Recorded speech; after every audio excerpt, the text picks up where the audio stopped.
Sometimes the measure of a man isn't found in his strength, but in who he chooses to protect when the whole world turns away. In a time when a woman's reputation could be destroyed by whispers alone, one choice could mean the difference between survival and ruin. Jacob Monroe was a giant of a man in a small frontier town, respected by all who knew him. When he discovered his maid, Emma, was carrying a child with no husband, the town began to whisper. Most men would have sent her away to save their own name, but Jacob Monroe made a different choice. What he did next would shock everyone and change that town forever. Could one act of courage reshape an entire community? Before we jump back in, tell us where you're tuning in from. And if this story touches you, make sure you're subscribed, because tomorrow I've saved something extra special for you. The town of Salvation Creek sat nestled in a valley where the Montana Territory met the sky, a place where the wind carried both promise and judgment in equal measure. It was 1882, and the frontier was still wild enough to test a man's character, but civilized enough to care deeply about reputation. The main street ran straight as a rifle shot, lined with weathered wooden buildings that had seen their share of harsh winters and harsher gossip. Jacob Monroe's ranch sprawled across 3,000 acres of some of the finest grazing land in the territory. At 42 years old, he stood 6 feet 7 inches tall and carried 280 pounds of muscle earned through decades of hard work. His hands could gentle a spooked horse or fell a tree with equal skill. Men respected him because he was fair in his dealings and formidable when crossed. Women regarded him with a mixture of admiration and caution, for he had been a widower these past 8 years and showed no interest in remarrying. His wife Sarah had died bringing their stillborn son into the world, and something in Jacob had closed off that day. He buried them together on the hill overlooking the ranch, under a pair of cottonwood trees he had planted the day they married. He visited their graves every Sunday without fail, carrying wildflowers in summer and evergreen branches in winter. The gold pocket watch his father had given him on his wedding day still kept perfect time in his vest pocket, a reminder of vows made and a life cut short. The ranch house itself was substantial. Built from timber Jacob had cut and milled himself. 2 stories, with a wide porch that wrapped around 3 sides. It spoke of a man who had planned for a family that never came to be. Inside, the rooms echoed with absence. Jacob had kept Sarah's things exactly as she left them for the first 5 years, but eventually, with the gentle urging of friends, he had packed them away. Not forgotten, just carefully preserved like pressed flowers in a book. 3 years ago, Emma Walsh had answered his advertisement for a housekeeper. She had arrived on the afternoon stage, carrying everything she owned in a single worn carpet bag, her hair pinned sensibly under a plain bonnet. She was 23 then, with calm grey eyes that suggested she had already seen more of life's difficulties than most. Jacob had interviewed her on the porch, noting her quiet dignity and the way she met his gaze directly when she spoke. "I'm a hard worker, Mr. Monroe," she had said. "I don't gossip, I don't complain, and I don't expect anything beyond fair wages and a roof over my head." He had hired her on the spot. Emma had transformed the echoing house into something that felt almost like a home again. She cooked meals that reminded Jacob there was pleasure in food beyond simple sustenance. She maintained the house with meticulous care, but never tried to erase Sarah's memory. The photograph of Jacob and Sarah on their wedding day still held its place on the mantel, and Emma dusted it as carefully as everything else. Their relationship was built on mutual respect and comfortable routine. Emma rose before dawn to prepare breakfast. Jacob would come in from the morning chores to find coffee already brewed, black and strong, the way he preferred it. They would eat together at the kitchen table, discussing the day's tasks with an economy of words that came from understanding each other's rhythms. She never intruded on his privacy, and he never took advantage of her position. The town had accepted Emma's presence easily enough. A widower needed help managing a large house, and Emma conducted herself with propriety. She attended church every Sunday, sitting alone in the back pew. She shopped for supplies once a week, exchanging polite greetings, but never lingering for the lengthy conversations that defined Salvation Creek's social life. The other women regarded her with mild curiosity, but no hostility. She was respectable, self-sufficient, and careful never to give cause for talk. Sheriff Tom Brennan had been Jacob's friend since they were boys, back when the territory was even wilder and a man's word was the only law that mattered. Tom had weathered into his role the way good leather takes on character with age. He was pragmatic, fair-minded, and possessed the rare quality of being able to see beyond the surface of things. His wife Clara was cut from similar cloth. Kind-hearted but not naive about human nature, Reverend Samuel Hartley had come to Salvation Creek 6 years prior, a young man fresh from seminary, with ideals that hadn't yet been tested by the complicated realities of shepherding real people through real troubles. He meant well, but he sometimes confused doctrine with wisdom, and he cared perhaps too much about what the prominent families in his congregation thought. Those prominent families were led by Prudence Ashford, whose husband owned the bank and most of the commercial buildings on Main Street. Mrs. Ashford wielded social power the way some men wielded guns, and she was just as dangerous in her own way. She had opinions about everything and everyone, and she considered it her Christian duty to ensure that everyone in Salvation Creek maintained proper standards. Her circle of like-minded women met weekly for what they called charitable work, but which often amounted to cataloguing the failings of their neighbors. Jacob had little patience for such people, but he understood how the world worked. Reputation mattered, especially for women. A woman's good name was as fragile as glass and twice as hard to repair, once shattered. He had seen it happen before. Good women destroyed by rumor and innuendo, cast out from communities that had once embraced them. Emma kept to herself, and Jacob respected that. He sensed there was sadness in her past, some reason she had traveled so far to work for a stranger in an isolated place. But he didn't pry. Everyone carried their own burdens, and privacy was a form of kindness. The ranch ran smoothly with Emma managing the household and Jacob overseeing the cattle operation with the help of 4 ranch hands. The men respected Emma as they respected Jacob, in part because he made it clear from the start that she was to be treated with courtesy. She fed them hearty meals and mended their clothes when needed, and they tipped their hats when they passed her and watched their language in her presence. Over 3 years, something subtle had shifted between Jacob and Emma, though neither acknowledged it openly. They had become comfortable with each other in a way that went beyond employer and employee. Sometimes in the evening, when the work was done, they would sit on the porch together. Jacob would smoke his pipe while Emma worked on her sewing, and they would watch the sun paint the mountains gold and purple. They didn't need to fill the silence with chatter. The quiet companionship was enough. Jacob found himself noticing small things about Emma. The way she hummed softly while she worked. How she always saved the best portions of supper for him, claiming she wasn't very hungry. The gentle patience she showed with the ranch dogs, who adored her. These observations came to him unbidden, and he didn't examine them too closely. He had closed off that part of his heart, and it was safer to leave it that way. For her part, Emma had found something in Jacob's house she hadn't expected to find again. Peace. Whatever had driven her west, whatever she had left behind, she had discovered in this quiet ranch house a place where she could breathe. Jacob was a good man, the kind of man she had learned was rare in the world. He kept his word, treated her with respect, and asked nothing of her beyond honest work. The seasons turned as seasons do. Spring brought new calves and the hard work of branding.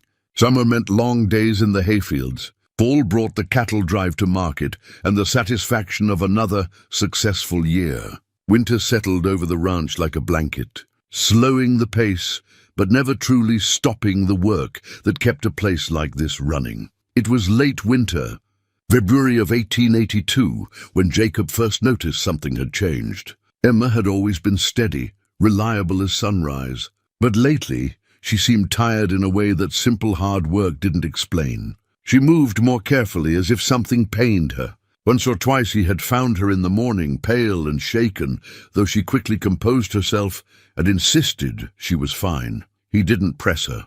Not yet.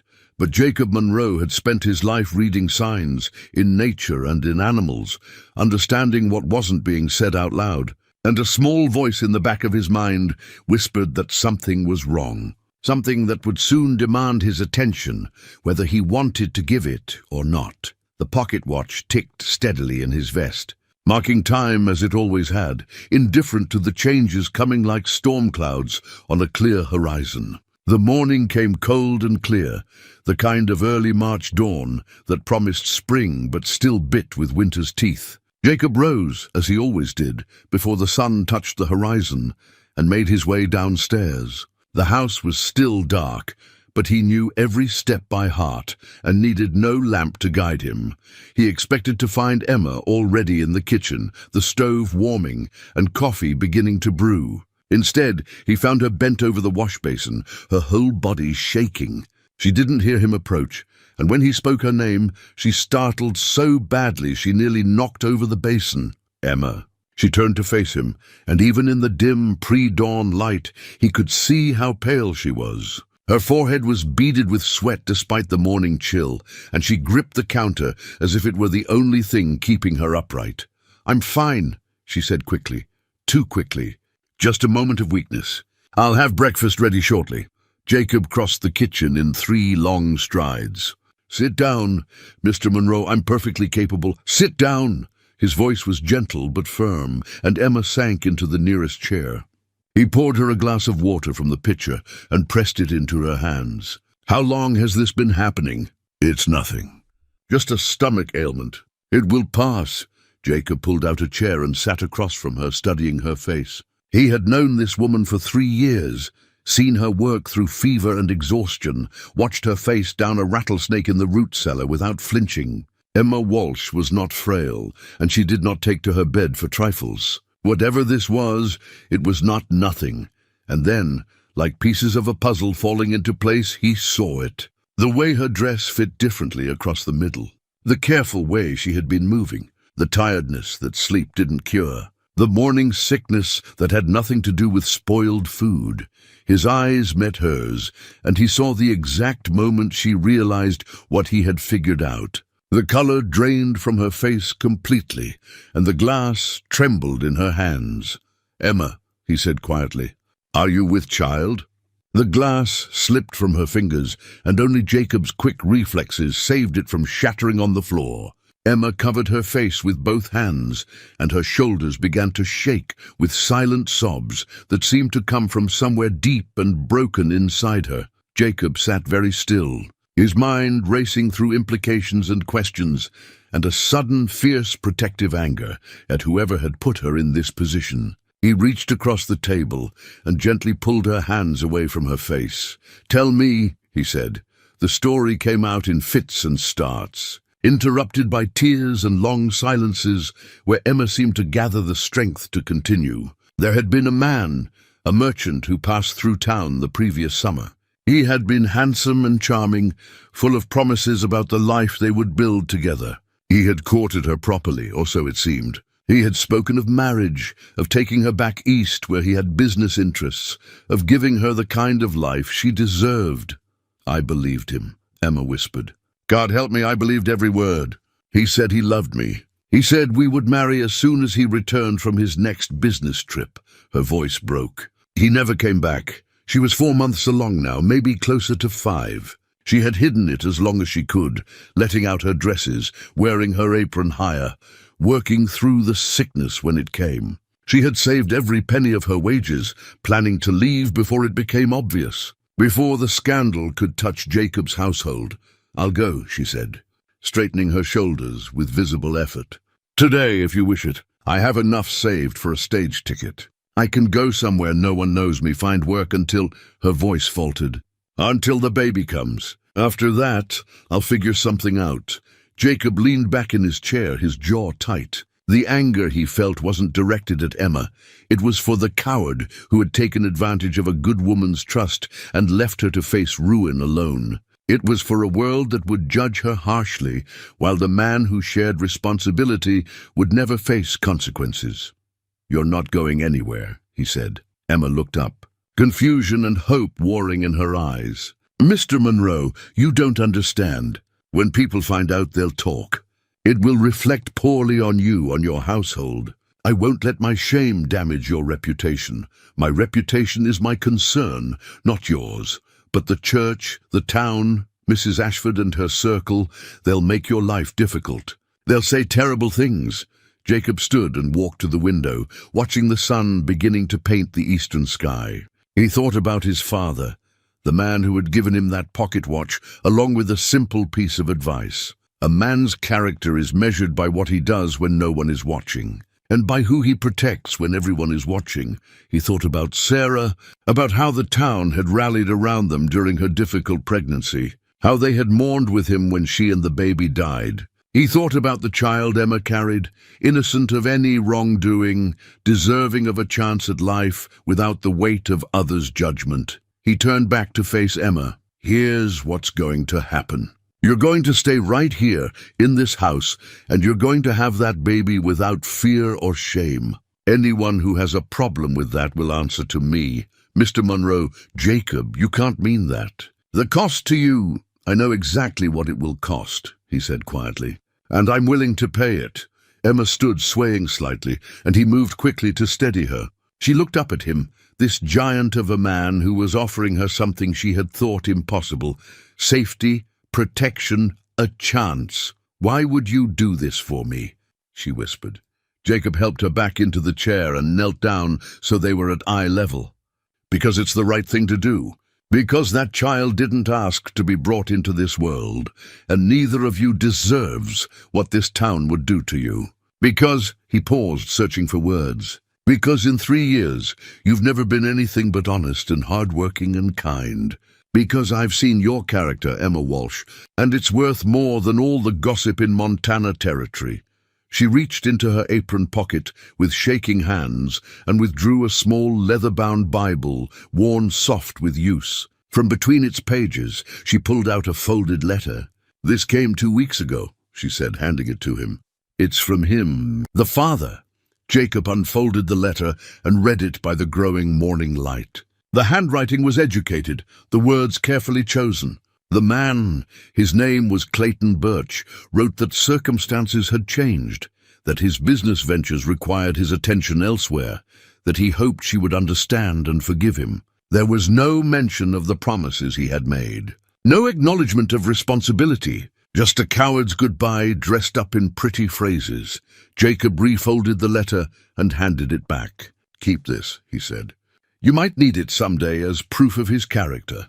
Emma tucked the letter back into her Bible with trembling fingers.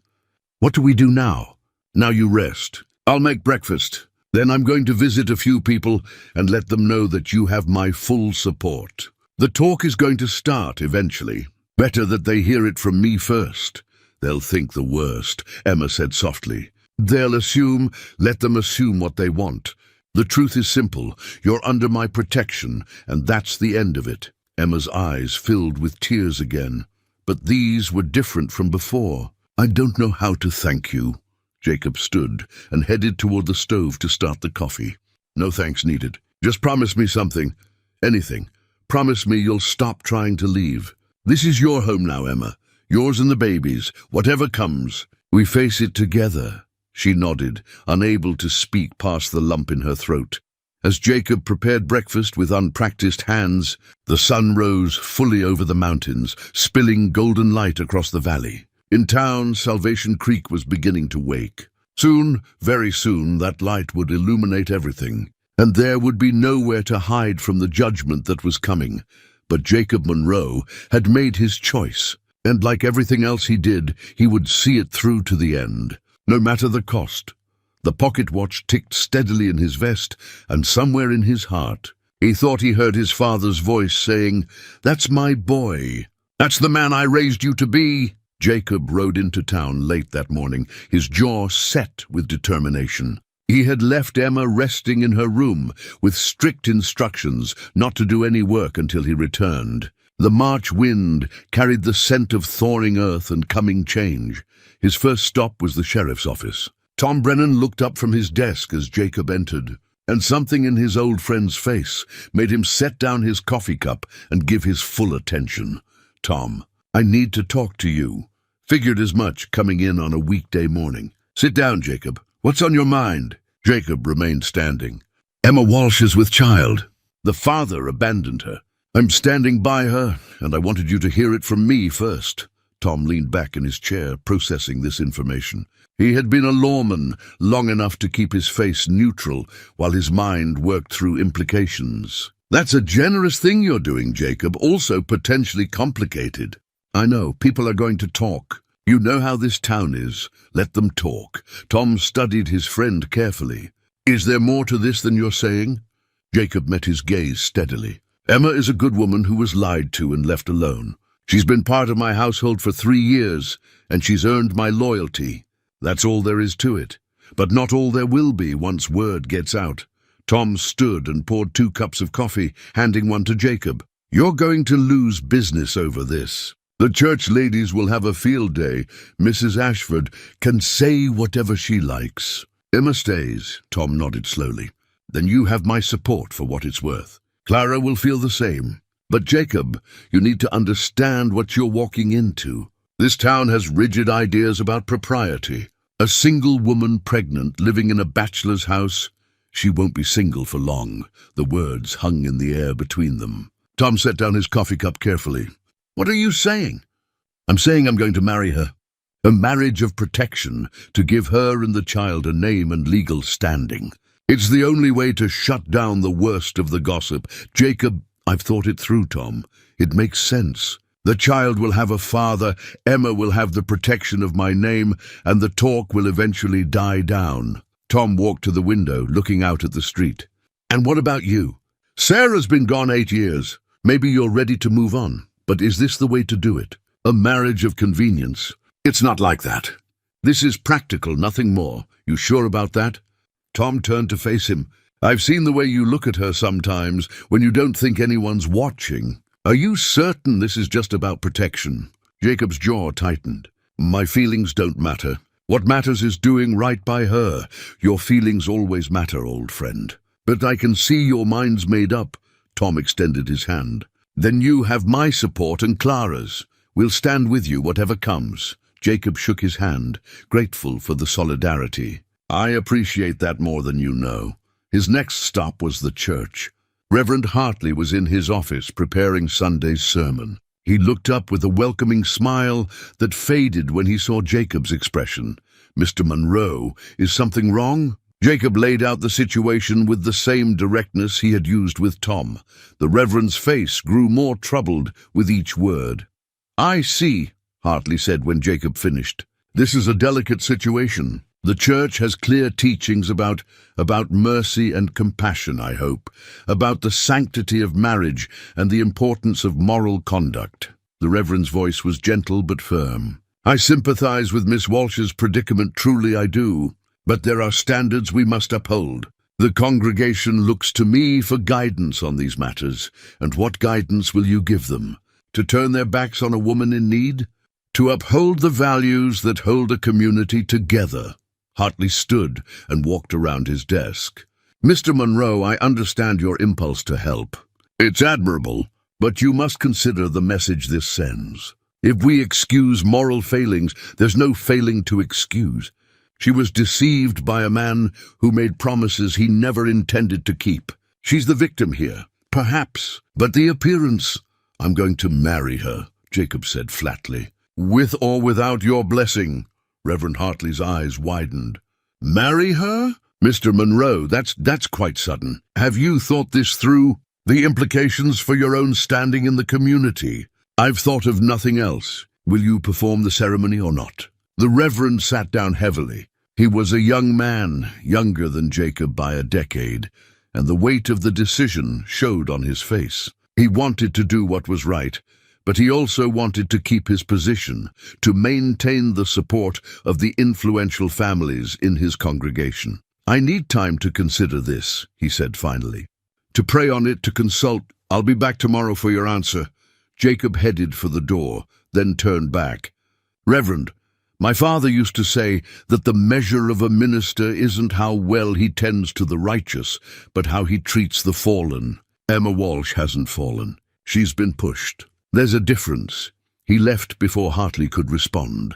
The general store was his final stop, and it proved to be a mistake. Mrs. Ashford was there with 3 of her circle, and they went silent when Jacob entered. The store owner, nervous, busied himself rearranging canned goods. "Mr. Monroe," Mrs. Ashford said, her voice dripping with false sweetness. "How unexpected to see you in town on a weekday, Mrs. Ashford." Jacob nodded politely and proceeded to gather the supplies he needed. "And how is your household? Everything well at the ranch?" He heard the trap in the question, the way she emphasized household. Word had already started to spread, probably from someone who had seen Emma's condition or heard it from a visiting ranch hand. "Everything is fine. Thank you for asking. I'm so glad to hear it. You know, in a small community like ours, we must all be mindful of appearances. A single man with a female housekeeper?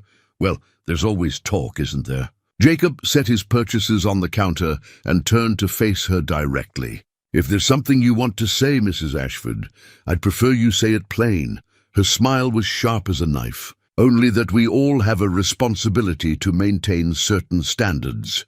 When someone in a position of respect behaves in a way that might cause scandal, it reflects poorly on the entire community." "I agree completely. That's why I make sure to treat everyone in my household with the utmost respect and propriety. But surely you can see how it might look, especially given certain recent observations." She glanced at her companions, who nodded in agreement. "A woman in a delicate condition, no husband in evidence. Living under your roof will continue to live under my roof," Jacob said, his voice hard as iron. "As my wife." The silence that followed was absolute. Mrs. Ashford's face went through several shades of red. "Your wife? Surely you're not suggesting—" "I'm not suggesting anything. I'm telling you, Emma Walsh and I will be married shortly. I'd appreciate it if you'd extend her the courtesy due to Mrs. Monroe." He paid for his purchases and left the store, aware of the explosion of gossip that would follow his departure. By nightfall, every household in Salvation Creek would know. By Sunday, the Reverend would face pressure from all sides. When Jacob returned to the ranch, he found Emma in the kitchen despite his instructions. She'd made soup and fresh bread, and the house smelled like comfort and home. "You should be resting," he said. "I've rested enough." "I'm pregnant, not invalid." She studied his face. "How did it go?" "About as expected. The sheriff stands with us. The Reverend is considering it. Mrs. Ashford now knows everything." Emma sank into a chair. "Oh God, she'll make sure everyone let her." "Emma, there's something I need to ask you." Jacob pulled the small wooden box from his pocket. Inside was his mother's wedding ring, simple gold, with a single small diamond. He had kept it all these years, thinking he might pass it to a daughter if he ever had one. "Marry me," he said. "Not because you have to, but because it's the best protection I can offer you and the child. A marriage in name only, if that's what you prefer. But marry me, and no one can take that baby from you. No one can call you names or turn you out. You'll have the full protection of my name and everything I own." Emma stared at the ring, tears streaming down her face. "Jacob, I can't ask you to sacrifice your whole future for me. You're not asking. I'm offering. And it's not a sacrifice, Emma. It's a choice I'm making with clear eyes and a clear conscience. But what about love? What about finding someone you actually want to marry?" Jacob closed the box gently and set it on the table between them. "Love isn't always about passion and romance. Sometimes it's about choosing to stand beside someone when the whole world tells you to walk away. That's a kind of love too, and it's the kind I can offer you." Emma looked at the box, then at Jacob's weathered, honest face. She thought about the alternatives, about running away to bear her child alone in some distant city where no one knew her name. She thought about the man who had abandoned her and the man sitting before her now, offering her everything when he owed her nothing. "Yes," she whispered. "I'll marry you."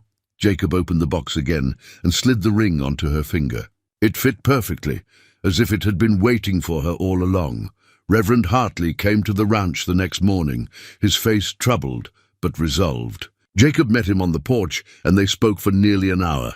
In the end, the Reverend agreed to perform a quiet ceremony. Whether it was conscience or compassion that won out, Jacob didn't ask. He was simply grateful.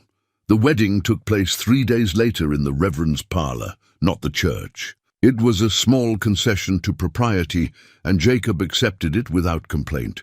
Tom and Clara Brennan served as witnesses, Clara holding Emma's hand throughout the brief ceremony. Emma wore a simple blue dress that she had let out to accommodate her growing belly. There was no pretending she wasn't pregnant, no hiding what had driven this marriage.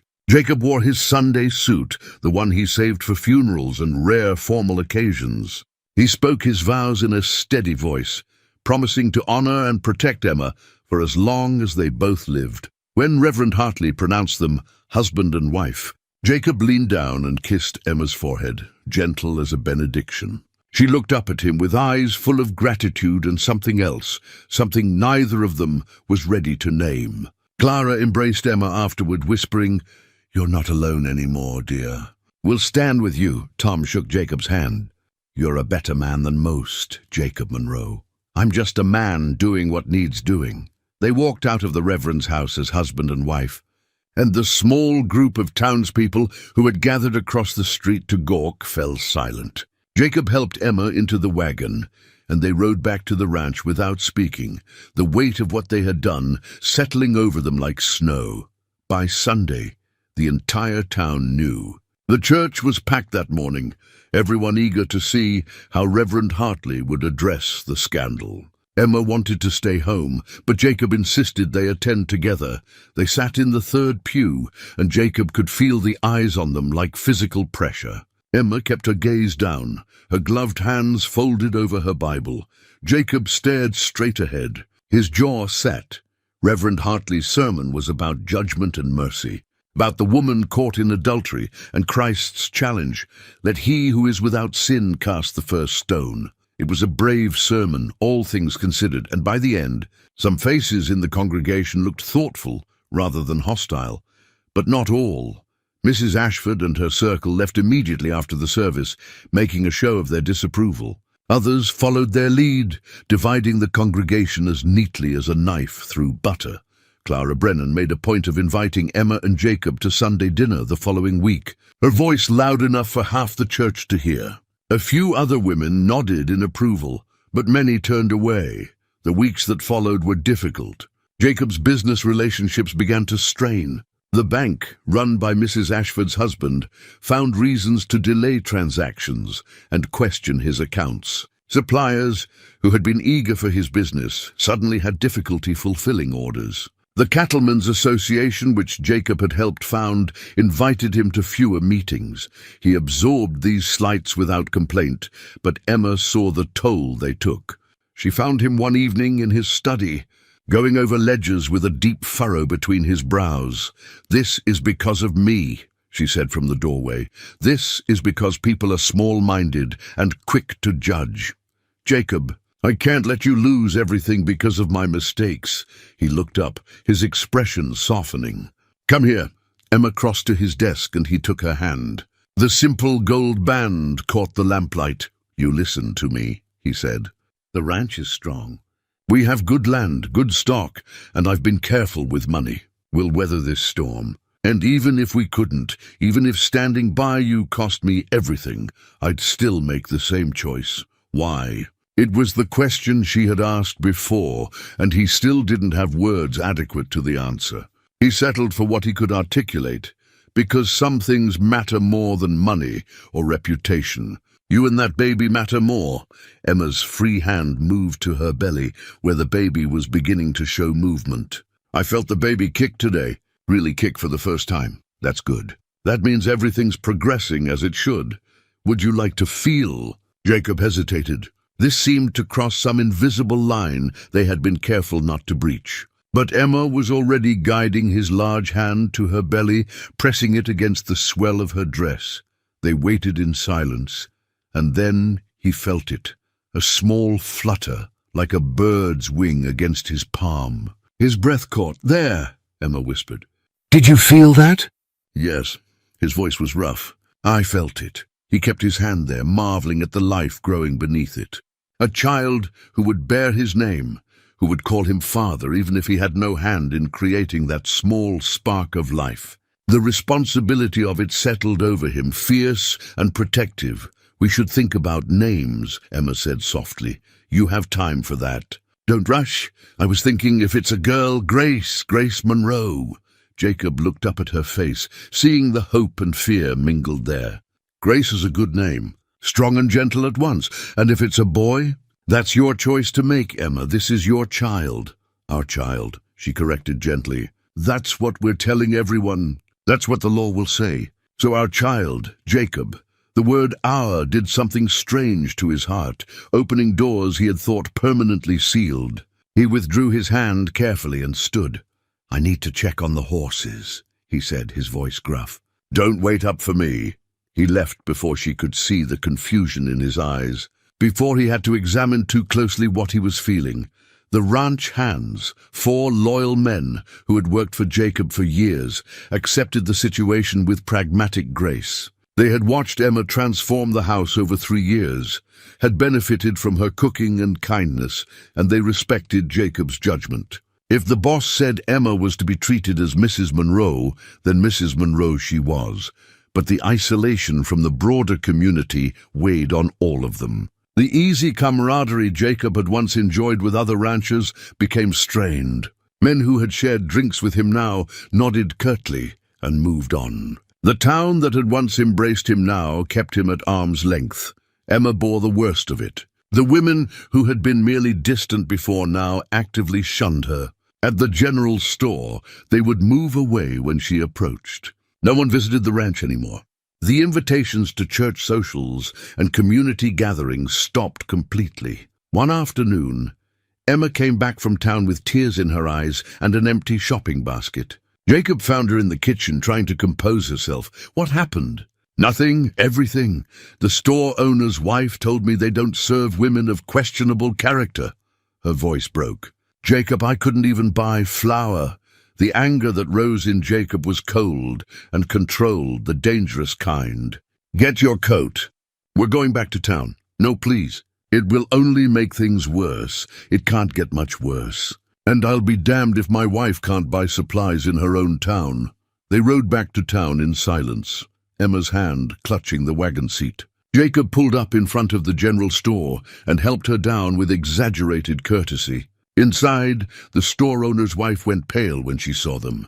Mr. Monroe, my wife was here earlier to purchase supplies. You refused to serve her. Mr. Monroe, you must understand, there are community standards. Jacob's voice cut through her excuses like a blade. Here's what I understand. Emma Monroe is my legal wife. She wears my ring and bears my name. If you refuse to serve her, you refuse to serve me. And if that's your choice, then I'll take my business elsewhere and encourage every rancher I know to do the same. The woman's husband emerged from the back room, his face troubled. Now, Jacob, there's no call for... There's every call. Do you serve my wife or not? Answer plain. The couple exchanged glances. The Monroe Ranch account was substantial, and Jacob's influence with other ranchers was considerable despite recent events. They couldn't afford to lose that business? Of course we'll serve Mrs. Monroe, the husband said finally. There's been a misunderstanding. See that it doesn't happen again. Jacob turned to Emma. Get what you need, dear. Take your time. Emma selected her purchases with trembling hands, while Jacob stood beside her, his presence a shield against the other customers' stares. When they left, he helped her into the wagon with the same careful courtesy. You didn't have to do that, she said as they rode home. Yes, I did. You're my wife, Emma. That means something, whether we married for love or practicality. It means I protect you, always. She looked at him, this giant of a man who had disrupted his entire life for her sake, and felt something shift in her chest. What had started as gratitude was becoming something deeper, more complicated. That night, as Jacob lay in his room and Emma in hers, they had maintained separate bedrooms by mutual unspoken agreement. Both stared at the ceiling. thinking about promises made and boundaries that were beginning to blur. 3 months passed, and summer settled over the valley with long, golden days and warm nights filled with cricket song. Emma was 7 months pregnant now, her belly round and prominent, the baby active and strong. Despite the continued social isolation, a quiet rhythm had established itself at the ranch. Jacob's business had indeed suffered. 2 major cattle buyers had cancelled contracts, citing vague concerns about reliability. The bank had raised interest rates on his loans, a punitive measure clearly orchestrated by Mr. Ashford at his wife's urging. Several long-time business relationships had cooled to the point of non-existence, but the ranch itself remained solid. The land was paid for, the herds were healthy, and Jacob had always been conservative with his finances. They would survive, even if they weren't prospering as they once had. Emma had taken on more responsibility as she grew more comfortable in her role as Jacob's wife. She discovered she had a head for figures and began helping with the ranch accounts. Jacob, who had always managed the books himself, found her insights valuable. She spotted inefficiencies he had overlooked and suggested cost savings. That helped offset the lost revenue. "You have a talent for this," he told her one evening as they worked together in his study. "My father was a shopkeeper before he died," Emma explained. "He taught me to read ledgers before I could read books. I haven't had cause to use that skill in years. Well, I'm grateful for it now. You found nearly $200 we can save over the next quarter." Emma smiled, pleased by the praise. These evening work sessions had become her favorite time of day. Sitting beside Jacob at his desk, their heads bent over accounts, felt intimate in a way she couldn't quite define. Sometimes their hands would brush as they reached for the same document, and she would feel a flutter that had nothing to do with the baby. She was falling in love with her husband, she realized. Not the desperate, breathless love Clayton had inspired with his false promises, but something quieter and deeper. She loved Jacob's steadiness, his integrity, the way he kept his word no matter the cost. She loved how he spoke gently to the horses and showed patience with the ranch hands. She loved the lines at the corners of his eyes from squinting into the sun, and the way his rare smiles transformed his stern face. But she didn't know how to tell him, or even if she should. Their marriage was a practical arrangement, a shield against judgment. She had no right to expect more. Jacob, for his part, was struggling with his own confusion. The boundaries he had carefully maintained were eroding despite his best efforts. He found himself watching Emma as she moved through the house, noticing the grace in her movements despite her pregnancy. He liked the sound of her humming while she worked. He liked coming in from the fields to find her in the kitchen, liked the way she saved him the best portions at dinner, liked sitting beside her in the evenings. He thought about Sarah less often now, and when he did, it was with gentle nostalgia rather than sharp grief. The guilt he felt about that was almost physical. Sarah had been his first love, his true love. How could he be developing feelings for another woman, especially under such complicated circumstances? One warm June evening, Emma was sitting on the porch when she cried out in pain. Jacob, who was working in the barn, heard her and ran. He found her gripping the porch railing, her face pale. "What is it?" "The baby." "No, I don't think so. Just a sudden pain in my side. It's passing now." But it didn't pass completely. Emma remained uncomfortable, and when she stood to go inside, she swayed. Jacob caught her before she fell. "That's it. I'm sending for the doctor." "No, Jacob. Dr. Webb made it clear he doesn't make house calls to this ranch anymore. Then I'll bring him here by force if necessary." Jacob settled Emma on the sofa, made sure she had water and was comfortable, then saddled his fastest horse. The ride to town took 20 minutes at a hard gallop. He found Dr. Harrison Webb at his home, just sitting down to supper. "My wife needs medical attention." Dr. Webb, a portly man in his 50s, set down his fork carefully. "Mr. Monroe, I've made my position clear. I cannot be seen providing regular care to your household. The backlash from certain community members—" "I don't give a damn about community members. My wife is pregnant and in pain. You took an oath to help people. An oath that doesn't require me to sacrifice my practice." Jacob's hand shot out and gripped the doctor's collar, pulling him half out of his chair. The doctor's wife gasped. "You're coming with me," Jacob said, his voice deadly quiet. "Right now. And if anything happens to Emma or that baby, because you delayed, I'll hold you personally responsible. Am I clear?" Dr. Webb, faced with 6 feet 7 inches of barely controlled fury, nodded quickly. "I'll get my bag." The ride back to the ranch was tense and silent. Jacob kept the pace just short of reckless, and Dr. Webb held on grimly, his medical bag clutched against his chest. At the ranch, Emma was still on the sofa, but the pain had worsened. She was trying not to show it, but Jacob could see the strain in her face. Dr. Webb examined her while Jacob paced the porch outside, his hands clenched into fists, after what felt like hours, but was probably only 30 minutes. The doctor emerged. "She's going to be fine. The baby is fine. It was a muscle strain, probably from overexertion.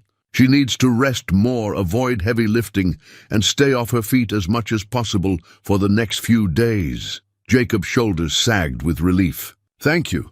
Dr. Webb packed his instruments slowly, not meeting Jacob's eyes. "Mr. Monroe, I owe you an apology. And Mrs. Monroe as well. You don't owe us anything except proper medical care." "No, I do."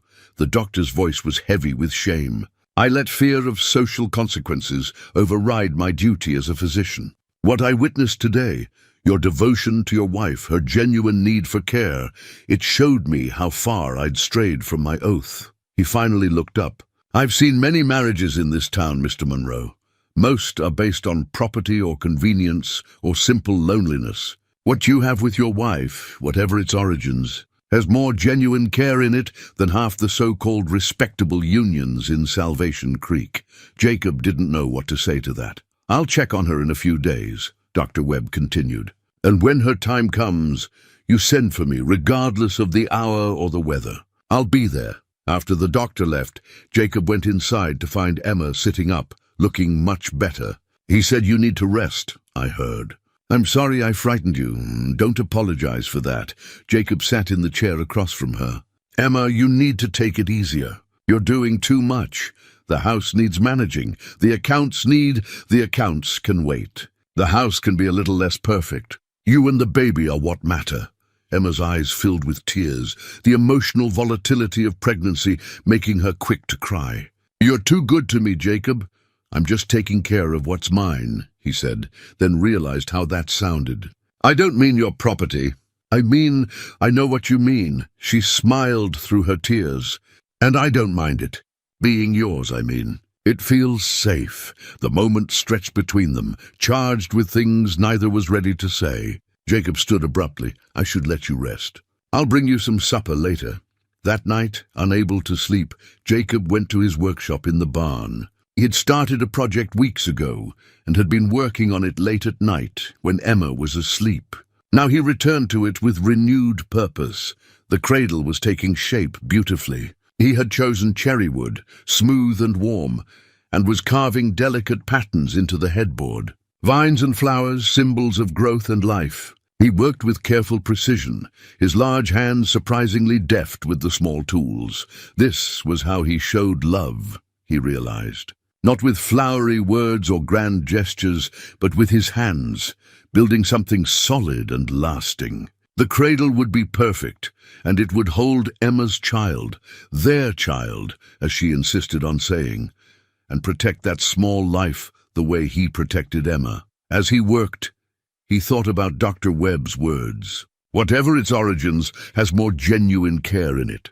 Was that true? Had their practical arrangement somehow transformed into something real? He thought about how much he looked forward to seeing Emma each morning, how empty the house felt when she was resting and he couldn't hear her moving about. He thought about the surge of protective fury that had risen in him when she cried out in pain, the terror that had gripped him at the thought of losing her. This wasn't just duty anymore. Somewhere along the way, duty had become devotion. The realization should have troubled him more than it did. Instead, he felt a strange sense of rightness, as if he had been walking in darkness and suddenly found himself in dawn's early light. He finished the section he was working on and stood back to examine the cradle. It was nearly complete. Another week or two and it would be ready. He ran his hand over the smooth wood, imagining Emma's face when she saw it, imagining a baby sleeping peacefully within it. "Please, God," he whispered into the quiet barn. "Let them both be safe. Let me be worthy of the trust she's placed in me." The next morning, Emma woke to find Jacob had already prepared breakfast and brought it to her room on a tray. It was simple fare, eggs, toast, coffee, but the gesture touched her deeply. "You shouldn't have. Doctor's orders. You're to rest." "Jacob, I can't stay in bed for days." "I'll go mad." "Then rest on the sofa. Read, do your sewing, work on accounts if you must. But no heavy work. Promise me." "I promise." He started to leave, then turned back. "Emma, I want you to know, whatever happens, whatever people say or do, you and the baby will always have a home here. Always. That's not charity or duty. It's—" He struggled for words. "It's just how things are." After he left, Emma sat with her breakfast growing cold, her hand on her belly where the baby was kicking. She understood what he couldn't quite say, because she felt it too, this growing thing between them that was more than friendship, deeper than convenience, but still unnamed and uncertain. Outside her window, she could see Jacob working with the horses, and she watched him with a mixture of love and longing and fear. Fear that she was reading too much into his kindness. Fear that she was falling for another man who might eventually leave. But mostly fear that she had already fallen completely, and there was no going back. August brought heat that shimmered over the valley like water, and with it came the first real test of how far the town's hostility would extend. Emma was 8 months pregnant now, moving slowly, but still insisting on contributing to the household in whatever ways she could. The letter arrived on a Tuesday, delivered by a nervous postal clerk who wouldn't meet Jacob's eyes. It was written on expensive stationery, and the handwriting was precise and cold. Jacob read it twice, his jaw tightening with each word. Then he read it a third time, as if repetition might change what was written there. Emma saw his face and felt her stomach drop. "What is it?" He handed her the letter without speaking. Emma read it, and the blood drained from her face. The letter was from the bank. They were calling in Jacob's loans, all of them, with full payment due within 30 days. The reason cited was reassessment of credit risk based on recent changes in household circumstances and community standing. "They can't do this," Emma whispered. "They can. It's in the fine print of the loan agreements. If they deem the borrower a risk, they can demand immediate repayment." "How much?" $15,000. Emma's hand went to her throat. It was an impossible sum. "What do we do?" Jacob stood and walked to the window, his mind already working through options. "I can sell cattle, but not enough to cover it all. Not without selling breeding stock we need for next year. I could mortgage the land, but with my current standing, no other bank in the territory will touch me. This is my fault. All of this—" "Stop!" Jacob turned to face her, his voice firm. "This is the Ashfords using their power to punish me for not bowing to their judgment. That's all it is. But what will we do?" "I don't know yet, but we'll figure something out." Over the next week, Jacob explored every option. He visited other ranchers, looking for loans or buyers for his cattle. Most were sympathetic but cautious. Helping Jacob too openly might bring the Ashfords' wrath down on them as well. He rode to the next town over to speak with their bank, but word of his situation had traveled, and they declined. Emma watched him grow more haggard, saw the weight of responsibility pressing down on his shoulders. She spent sleepless nights trying to think of solutions, going over the accounts again and again, searching for money that simply wasn't there. One morning, Jacob came down to breakfast to find Emma's carpet bag packed by the door. "What's this?" Emma couldn't meet his eyes. "I'm leaving today. I've written a letter explaining that our marriage was false, contracted under duress, and that I'm releasing you from all obligations. You can have it annulled. Once I'm gone, once it's clear you've sent me away, the Ashfords will back down. Your reputation will be restored, and you can get fair terms at the bank again." Jacob stared at the bag, then at Emma, and something in his chest cracked open. "No, Jacob, please. I can't let you lose everything because of me." "I won't." I said no. He picked up the bag and carried it back to her room. When he returned, Emma was crying, her hands pressed against her swollen belly. "Why?" she demanded. "Why won't you let me make this right? You've given up everything for me, your business, your standing in the community, your friendships. Now you're going to lose your ranch, your home, everything your father left you. And for what? For a woman who brought nothing but trouble to your door." Jacob crossed the kitchen and took her face in his hands, gentle despite the roughness of his palms. "You listen to me, Emma Monroe. I don't care about the bank. I don't care about the Ashfords or their petty cruelty. I don't care about my standing in a community that would rather see a woman and child turned out than show an ounce of mercy. But your ranch is just land and buildings. Important, yes, but not as important as you, not as important as that baby, and not more important than standing by what's right, even when it costs me. I don't understand. Why would you sacrifice so much?" The words came before he could stop them, true and raw and terrifying. "Because I love you." The silence that followed was absolute. Emma's tears stopped, her eyes wide with shock. "I love you," Jacob repeated, his voice steadier now. "Not because you work for me or because I pity you. I love you because you're brave and kind and stronger than anyone I've ever known. I love the way you hum while you cook. I love how you save me the best portions, even when there's not much to go around. I love coming home to find you here. I love—" His voice broke. "I love everything about you, and I don't care what it costs me. You're not leaving. Not now, not ever. Do you understand?" Emma reached up and covered his hands with hers, her tears starting fresh. "Jacob, I love you too. I have for months. I was just too afraid to say it, too afraid you only saw me as an obligation." He pulled her into his arms, careful of her belly, and held her while she cried.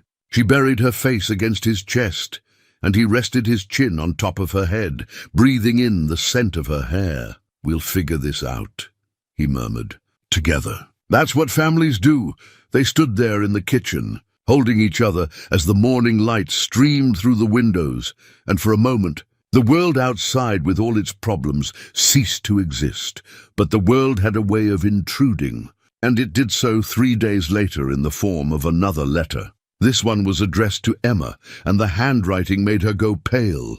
"It's from Clayton," she whispered. Jacob took the letter from her shaking hands and read it aloud. Clayton Birch was in Denver on business. He had recently learned about Emma's marriage to Jacob Monroe. He was disturbed to hear that Emma had entered into such a hasty union while carrying his child. He was writing to inform her that he intended to travel to Salvation Creek to discuss the situation and his rights regarding the baby. The letter ended with a barely veiled threat. "I trust we can resolve this matter amicably, without need for legal intervention. He wants the baby," Emma said, her voice hollow with horror. "His family must have pressured him. They'll want to raise the child as a Birch, take it back east." "Over my dead body." Jacob crumpled the letter in his fist. "That child is legally mine. You're my wife. He has no claim. But Jacob, he's the biological father. The courts might. The courts will see a man who abandoned a pregnant woman, contrasted with a man who married her and has been caring for her for months. Who do you think they'll side with?" But even as he said it, Jacob knew it wasn't that simple. Clayton came from wealth and influence.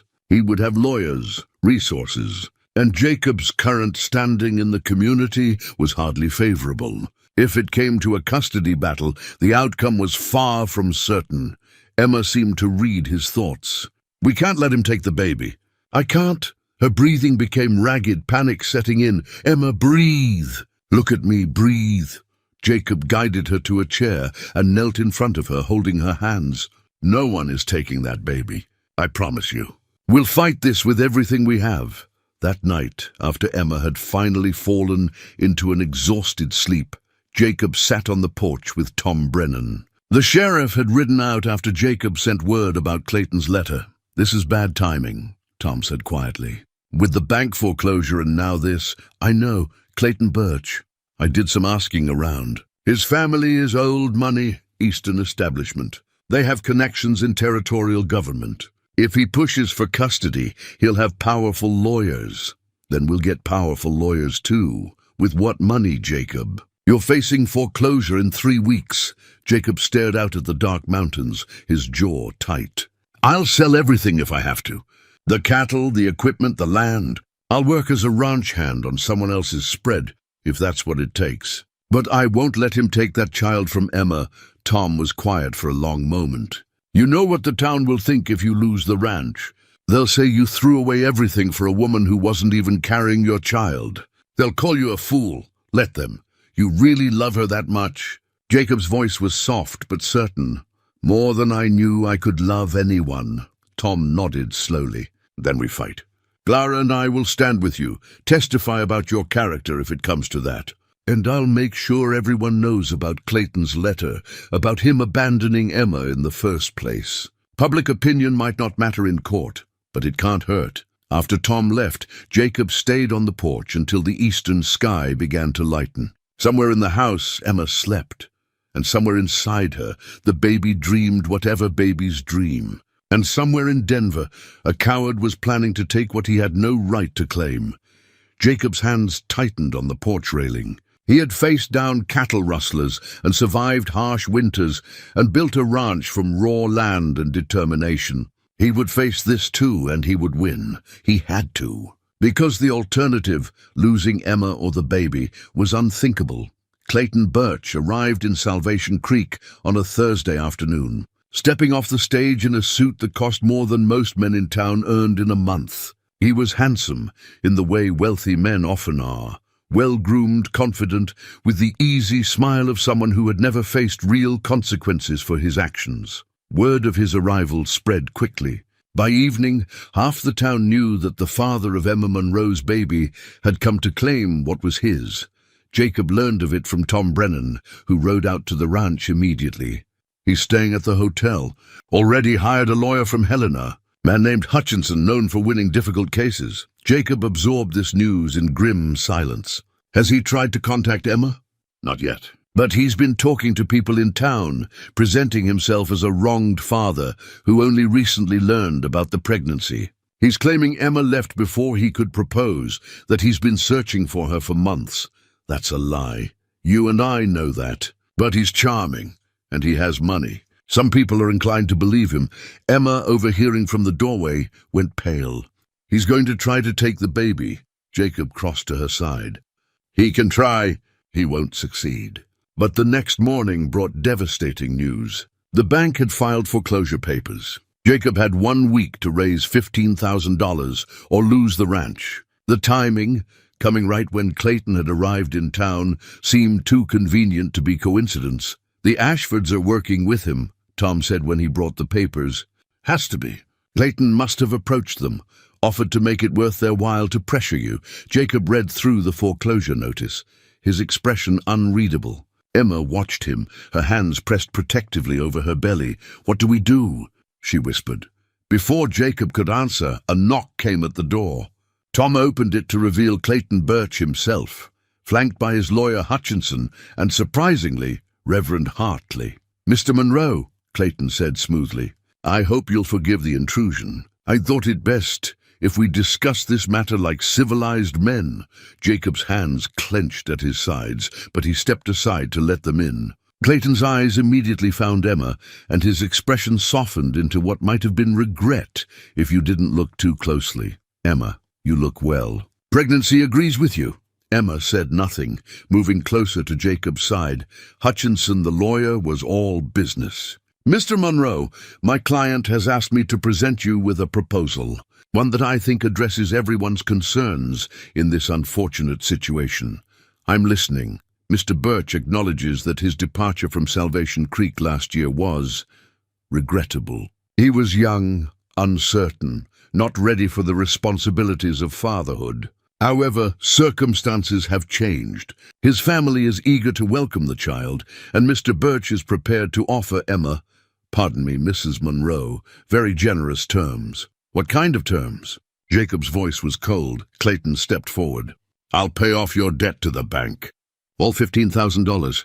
I'll also provide you with an additional $5,000 for your trouble in caring for Emma these past months. In exchange, Emma comes with me back east, where we'll be married properly. and the child will be raised as a birch with all the advantages that name provides. The silence that followed was deafening. Emma's face had gone white, and she gripped Jacob's arm hard enough to hurt. "You're offering to buy my wife," Jacob said quietly. "I'm offering to relieve you of a burden you never should have had to bear," Clayton corrected. "You're a good man, Monroe. Everyone in town says so. You tried to help a woman in distress, and that's admirable. But let's be honest. You were manipulated into a marriage you never wanted, with a woman carrying another man's child. I'm giving you a way out. You keep your ranch, your reputation is restored, and Emma and the baby are taken care of." "Everyone wins, except Emma," Jacob growled, "and except the baby, who would be raised by a coward who abandoned its mother." Clayton's smooth facade cracked slightly. "I'm offering Emma security, wealth, social standing. What can you offer her? A failing ranch and a community that despises her." "I can offer her love," Jacob said simply, "and loyalty, and a man who won't run the moment things get difficult." Hutchinson intervened. "Mr. Monroe, be reasonable. You're facing foreclosure. Without Mr. Birch's offer, you lose everything. And when that happens, what happens to Mrs. Monroe? What happens to the child? At least this way they're provided for." Emma found her voice, though it shook. "I'm not going with you, Clayton. I'm staying with my husband." "Emma, think about what you're saying," Clayton said, his tone patronizing. "Think about the child. I can give him or her advantages you can't even imagine. The finest schools, travel, connections. A life of comfort and opportunity. None of that matters if the child grows up knowing their father is a man without honor." Clayton's eyes hardened. "Then I suppose we'll let the courts decide. Hutchinson has already filed a petition. We're claiming fraud in your marriage, that it was contracted specifically to circumvent my parental rights. We're also questioning whether the marriage has been consummated, which would make it eligible for annulment." Emma's face burned with humiliation, but Jacob stepped forward, putting himself between her and Clayton. "Get out of my house, Mr. Monroe." Reverend Hartley spoke for the first time, his voice troubled. "Perhaps you should consider Mr. Birch's offer. The child's welfare is best served by staying with its mother and the man who chose to be its father, not by being sold to the highest bidder." Jacob's voice could have cut glass. "All of you out, now!" Clayton smoothed his jacket, his smile returning but colder now. "Very well. We'll see you in court, Monroe. And when you're penniless and homeless, remember you had a chance to do right by Emma and chose pride instead." After they left, Emma collapsed into a chair, shaking. Jacob knelt beside her, taking her hands. "He's going to take the baby," she said, her voice breaking. "He has money, lawyers, everything. We can't fight him. Yes, we can. How?" "Jacob, be realistic. In 1 week, we lose the ranch. Then we have nothing. No home, no money, no way to prove we can provide for a child. The courts will side with Clayton. They always side with men who have money and influence." Tom Brennan, who had been silent throughout the confrontation, spoke up. "She's right, Jacob. The deck is stacked against you. Maybe you should consider..." "Consider what?" "Selling my wife. Letting that coward buy his way out of the consequences of his actions." Jacob stood, his voice rising. "I'd rather lose everything than do that." "Then you probably will," Tom said softly. "And Emma and the baby will lose too." Jacob turned away, his shoulders rigid with frustration and fear. He had always believed that doing the right thing was enough, that integrity and hard work would prevail. But he was learning that sometimes the world didn't care about right and wrong. Sometimes money and power won regardless. That evening Jacob sat alone in his workshop, staring at the completed cradle. He had finished it the week before, carved every detail with loving care. Now it might never hold Emma's baby. The thought was unbearable. He heard the door open and looked up to find Martha Green, the elderly widow who had befriended Emma months ago. She carried a basket and wore a determined expression. "Mrs. Green, Jacob Monroe, you look like a man who's given up, and I won't stand for it." "I haven't given up. I just don't see a way forward." Martha set down her basket and fixed him with a stern look. "Then you're not looking hard enough. That woman in there loves you more than life itself. She's terrified right now, not for herself, but for you. She's convinced you're going to lose everything because of her.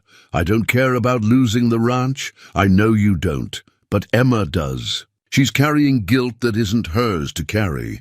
Martha pulled something from her basket, a leather-bound ledger. This belonged to my late husband. He was a banker before he retired. He knew Mr. Ashford's father, dealt with the family for years. There are things in here, records of questionable dealings, loans that shouldn't have been made, money that went missing from accounts. Jacob took the ledger, his heart beginning to beat faster. Why are you showing me this? Because the Ashfords have been playing God in this town for too long. Because they're using their power to destroy a good man for the crime of being decent. And because, her voice softened, because what you and Emma have is real and rare, and it deserves a chance. Jacob opened the ledger and began to read. What he found there made his blood run cold. Evidence of embezzlement, fraudulent loans, manipulation of accounts. If this information became public, Mr. Ashford would face criminal charges. The bank would be investigated. Everything they had built on the backs of others would crumble. Does anyone else know about this? He asked. Just you now. My husband kept it as insurance, in case the Ashfords ever moved against him. He died before he needed to use it. Mrs. Green, this is blackmail material. I prefer to think of it as leverage. Her eyes were fierce despite her age. You go to Mr. Ashford. You show him what you have. You tell him the foreclosure ends and the harassment stops, or this ledger goes to the territorial marshal. Sometimes, Jacob, fighting fire with fire is the only way to keep your house from burning down. After she left, Jacob sat with the ledger for a long time. His father had always taught him to fight honorably, to win or lose on his own merits. Using this information felt wrong, like descending to the Ashfords' level. But then he thought about Emma, terrified of losing her child. He thought about Clayton Birch, with his smug smile and his dirty money. He thought about the baby, who would be raised by people who valued wealth over character. Sometimes, he realized honor had to bend in service of love. The next morning, Jacob rode into town with the ledger tucked securely in his saddlebag. The showdown was coming, and this time he wasn't going to lose. Jacob found Mr. Ashford at the bank, going over accounts in his private office. The man looked up with barely concealed satisfaction when Jacob entered. Mr. Monroe, I assume you're here to discuss the foreclosure. I'm afraid there's nothing. Jacob set the ledger on the desk with a heavy thump that made Ashford jump. I'm here to discuss your future, Mr. Ashford, or rather, the lack of one, if you don't call off your vendetta against my family. Ashford's eyes flicked to the ledger, and something like fear crossed his face. I don't know what you're talking about. Open it. Page 47. With trembling hands, Ashford opened the ledger. As he read, the color drained from his face. Where did you get this? That doesn't matter. What matters is that I have it, and I'm prepared to turn it over to the territorial marshal unless we come to an understanding. This is blackmail. No, this is justice. You've been using your position to punish good people for not conforming to your wife's narrow view of propriety. You've manipulated loans, extracted unfair terms, and lined your pockets with money that wasn't yours. All of that ends now. Ashford stood, his hands braced on the desk. If you expose this, you'll destroy me. My family, my reputation, I know. Believe me, I've thought about it. But I'm not interested in destroying you, Mr. Ashford. I'm interested in protecting my wife and child. Here's what's going to happen. The foreclosure is withdrawn immediately. My loan terms are restored to their original rates. And you're going to tell Clayton Birch that his arrangement with you is over. No more coordination, no more using your influence to help him. And if I do this, you'll keep that ledger quiet. Yes, but understand this. I'm making a copy. If anything happens to me or my family, if there are any more mysterious business problems or legal challenges, that information goes public. You leave us alone and we leave you alone. That's the deal. Ashford sank back into his chair, looking suddenly old and defeated. My wife is going to be furious. Then you'll have to find a way to manage her. Or you can explain to her that her social crusade is going to land you both in prison. Your choice. There was a long silence. Finally, Ashford nodded. The foreclosure will be withdrawn by end of business today. Good. One more thing. I want a letter from you on bank stationery stating that my credit is good and that I'm a valued customer. I may need it for the custody hearing. You're asking a lot. I'm asking for fairness. Something you should have provided all along. When Jacob left the bank, he felt no triumph, only grim satisfaction. He had won this battle, but the war wasn't over. Clayton still had his lawyers and his claim to paternity. The custody hearing was in 3 days, and Jacob needed to prepare.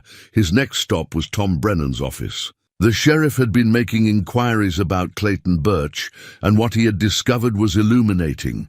Jacob, sit down. I've got news. Tell me, Clayton Birch has been engaged 3 times in the past 5 years. Each engagement ended when the woman broke it off, citing his philandering. There are also rumors, unconfirmed but persistent, of at least 2 other women he left pregnant and alone. One in St. Louis, one in Chicago. Jacob leaned forward. Can we prove any of this? I'm working on it. I've sent telegrams to law enforcement in both cities, asking for any documentation. If we can establish a pattern of behavior, it strengthens our case that he's an unfit father. What about his lawyer, Hutchinson? That's where it gets interesting. Hutchinson is expensive, but he's not being paid by Clayton directly. The money's coming from Clayton's father, Cornelius Birch. Old Cornelius is concerned about the family name. Apparently, one of Clayton's previous scandals nearly ruined a business deal. He wants this baby back east, where he can control the situation and present a respectable front. So this isn't about Clayton wanting to be a father. It's about protecting the Birch family reputation. Exactly. And if we can get that across to a judge, it might make a difference. Jacob spent the rest of the day riding to neighboring ranches, calling in favors and asking for support. Most of the ranchers he approached were sympathetic but cautious. A few promised to attend the hearing and testify about Jacob's character if needed. One rancher, an old-timer named Samuel Hutchins, pulled Jacob aside before he left. Listen, Monroe, what you're doing, standing by that woman despite everything, it takes guts. But it also takes something else. It takes love. Real love. The kind that doesn't count the cost. I see it in your eyes when you talk about her. Don't let any judge or fancy lawyer make you forget that. A child needs that kind of love more than it needs money or fine clothes. When Jacob returned home, he found Emma in the nursery they had prepared together. The room was simple but welcoming, with curtains she had sewn and a rocking chair they had bought together. The cradle sat in the corner, waiting. Jacob. She turned when she heard him. What happened in town? He told her about the confrontation with Ashford, about Tom's discoveries regarding Clayton's past. With each piece of news, hope bloomed in her eyes. So the ranch is safe? The ranch is safe, and we have evidence that Clayton has done this before. Tom is working on getting documentation. It's not guaranteed, but it's something. Emma crossed to him and took his hands. Jacob, even if we lose, even if the judge awards custody to Clayton, I want you to know that these months with you have been the happiest of my life. You've given me more than safety and protection. You've given me love and dignity and a reason to believe in goodness again. Jacob pulled her close, one hand resting on her belly where the baby was moving. We're not going to lose. I won't let that happen. But privately he knew the outcome was far from certain. Judges often sided with biological fathers, especially wealthy ones with social standing. Jacob's own position in the community, while improved since Ashford's about-face, was still complicated by the circumstances of his marriage. That night he worked on his testimony, trying to find the words to explain to a judge why he should be considered this child's father, despite having no biological connection. How did you quantify love? How did you prove that the bonds forged in the crucible of adversity were stronger than mere biology? The hearing was scheduled for Monday morning at the Territorial Courthouse, presided over by Judge William Thatcher. Thatcher had a reputation for fairness, but also for strict adherence to the letter of the law. He valued biological parentage and traditional family structures. Jacob knew they were facing an uphill battle. Sunday came, and Jacob and Emma attended church together, as they always did. The atmosphere had shifted noticeably since word of Ashford's withdrawal of the foreclosure had spread. Some of the hostility had dissipated, replaced by curiosity and, in a few faces, grudging respect. Reverend Hartley's sermon that morning was about King Solomon and the two women who claimed the same baby. True parenthood, he said, his voice carrying through the church, is not merely a matter of blood. It is a matter of sacrifice, of loving a child enough to put their welfare above your own desires. His eyes met Jacob's briefly, and Jacob saw apology there, and perhaps a measure of courage. The Reverend was making his position clear, even if it cost him the support of families, like the Ashfords. After the service, something unexpected happened. Clara Brennan organized an impromptu gathering at her home, inviting Jacob and Emma, along with several other families. It was a small gesture of solidarity, but it meant everything. Emma found herself surrounded by women who asked about the baby, offered advice, and treated her as one of their own. Mrs. Green pulled Jacob aside. "I've been talking to the other women. Several of us plan to attend the hearing tomorrow. We'll be there to show support. You don't have to do that." "Yes, we do. What's happening to you and Emma could happen to any of us. If the town doesn't stand up for what's right, we become complicit in what's wrong." That evening, as twilight settled over the valley, Jacob and Emma sat together on the porch. She was tired, the baby heavy now, her time drawing near. "What if we lose?" she asked quietly. "What if the judge sides with Clayton? Then we appeal. We keep fighting until there's no fight left, and if we lose all the appeals." Jacob was silent for a long moment. "Then we disappear. I'll take you somewhere they can't find us. Canada, maybe, or California. We'll start over with new names, build a new life. You would do that? Give up everything you've built here, become a fugitive." In a heartbeat, he turned to face her, his expression fierce with conviction. "Emma, that baby is ours. Not because of biology or law, but because we chose it, because we love it, because we've fought for it. And I will not let anyone take that child from you.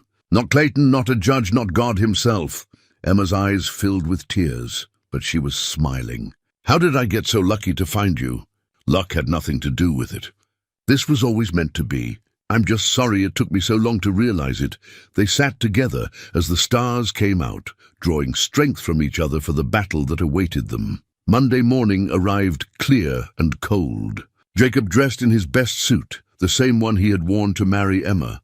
She wore a simple dress that accommodated her pregnancy, her hair pinned up neatly. She looked beautiful and terrified. The courthouse was packed when they arrived. Tom and Clara were there as promised. Mrs. Green sat with a group of women from town. Several ranchers Jacob had spoken to occupied the back rows. Even Dr. Webb had come, looking uncomfortable but determined. Clayton sat at the plaintiff's table with his lawyer Hutchinson, looking confident and prosperous. His father, Cornelius Birch, sat behind him, a silver-haired man whose face suggested he was accustomed to getting what he wanted. Judge Thatcher entered, and everyone stood. He was a man in his 60s, stern-faced, with sharp eyes that seemed to see through pretense.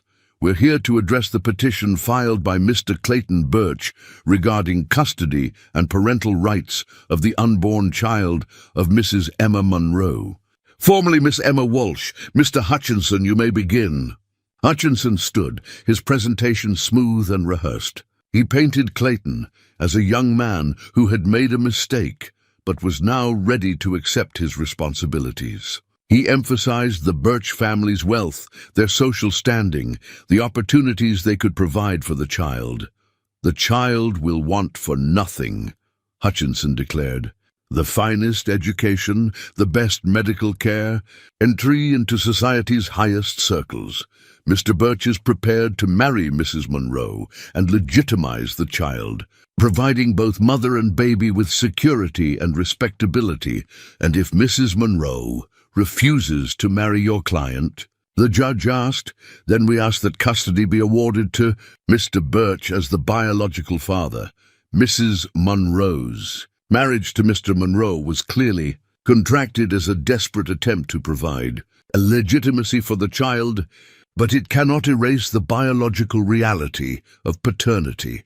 Jacob's lawyer, a local attorney named Davies, who had agreed to take the case, stood to present their side. He was competent but not brilliant, and Jacob could see the worry in his eyes as he faced off against the more experienced Hutchinson. Davies called Jacob to testify first. Jacob took the stand and placed his hand on the Bible. "Swearing to tell the truth, Mr. Monroe," Davies began, "please tell the court about your relationship with Emma Walsh."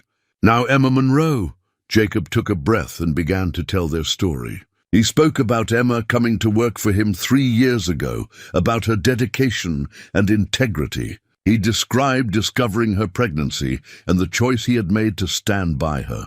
"Why did you marry her?" Davies asked. "Because it was the right thing to do, because she needed protection, and I could provide it. And because," Jacob's eyes found Emma in the courtroom, "because I came to love her, not despite the circumstances, but because of who she is. She's brave and kind and honest. She's made my house a home, and I want to be a father to her child." "But you're not the biological father," Hutchinson interjected during cross-examination. "You have no blood connection to this child." "No, I don't, but I'll be there when the baby is born. I'll be there for the first steps and the first words. I'll be there to teach and guide and protect. Biology doesn't make a father. Choice makes a father. And I choose this child." "Very noble," Hutchinson said with barely concealed sarcasm. "But nobility doesn't change facts. You're asking the court to deny a child its rightful father, its rightful heritage, because you developed feelings for the mother. I'm asking the court to consider what's best for the child. And what's best is being raised by people who wanted it from the start, not by a man who abandoned its mother and only came back when family pressure forced him to." The courtroom erupted in whispers, and Judge Thatcher gavelled for silence.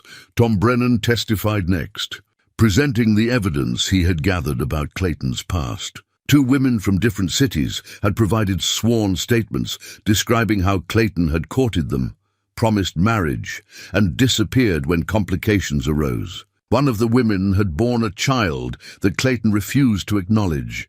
Hutchinson objected strenuously, arguing that past behavior had no bearing on Clayton's current intentions. But the judge allowed the testimony, his expression thoughtful.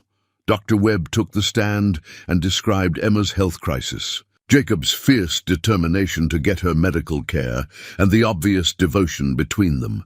"I've delivered many babies in this territory," Dr. Webb said. "I've seen all kinds of families. What Mr. and Mrs. Monroe have is real. That child will be loved and cherished, not used as a pawn to restore a family's reputation." Finally, Emma herself testified. She was visibly nervous, her hands trembling as she swore her oath. But when she began to speak, her voice was steady. She described meeting Clayton, his promises, and his abandonment. She described the shame and fear she had felt, and then Jacob's unexpected kindness. "Mr. Monroe saved my life," she said simply. "Not just by taking me in, but by treating me with dignity when the world told me I had none left. He married me to protect me, but he stayed married to me because we love each other. This baby," her hand moved to her belly, "this baby has kicked against its father's hand. It knows his voice. It responds to his touch. Biology may have brought this child into being, but love will raise it. And that love comes from Jacob Monroe, not Clayton Birch." When she stepped down, there wasn't a dry eye among the women in the courtroom. Clayton took the stand in his own defense, and Jacob watched carefully as the man presented himself. He was polished, apologetic, seemingly sincere. He spoke about being young and foolish, about panicking when faced with the responsibility of fatherhood. He claimed he had tried to find Emma but didn't know where she had gone. "I want to do right by my child," Clayton said earnestly. "I want to be the father I should have been from the start." But under Davies' cross-examination, cracks began to show. "Mr. Birch, in your previous testimony, you said you tried to find Emma. How hard did you try?" I made inquiries. Did you hire a detective? Post notices? Contact law enforcement?" "Well, no, but so you made no real effort to locate the mother of your child for nearly 9 months?" I had business obligations that took you to St. Louis and Chicago, where coincidentally 2 other women claim you abandoned them in similar circumstances. Those allegations are unproven, but not denied. Mr. Birch, isn't it true that you're only here now because your father insisted? Because the Birch family reputation couldn't withstand another scandal? Clayton's composure cracked completely. My reasons don't matter. That baby is mine by blood, and the law should recognize that. Judge Thatcher called for a recess, and the courtroom emptied into the hallway. Jacob found Emma surrounded by supportive women, and he pushed through to her side. You were perfect, he told her. So brave. I was terrified. It didn't show. When they reconvened, Judge Thatcher looked weary, as if the weight of Solomon's wisdom rested heavily on his shoulders. This is not an easy decision, he began. The law generally favors biological parents. However, the law also requires that I consider the best interests of the child. Jacob felt Emma's hand grip his, her nails digging into his palm. I am troubled by Mr. Birch's history and by the timing of his sudden interest in fatherhood. I'm impressed by Mr. Monroe's character and by the genuine love evident between him and Mrs. Monroe. However, I cannot ignore the biological reality of paternity. Jacob's heart sank. Therefore, I am ruling as follows. The silence in the courtroom was absolute, as everyone waited for Judge Thatcher to continue. Emma's hand was crushing Jacob's, her face pale as death. I'm ruling that custody of the child shall remain with Emma Monroe and her husband, Jacob Monroe. The courtroom erupted. Emma gasped, her free hand flying to her mouth. Jacob closed his eyes, overwhelmed with relief. Clayton's father leaped to his feet, shouting objections that were drowned out by the cheering from the women in attendance.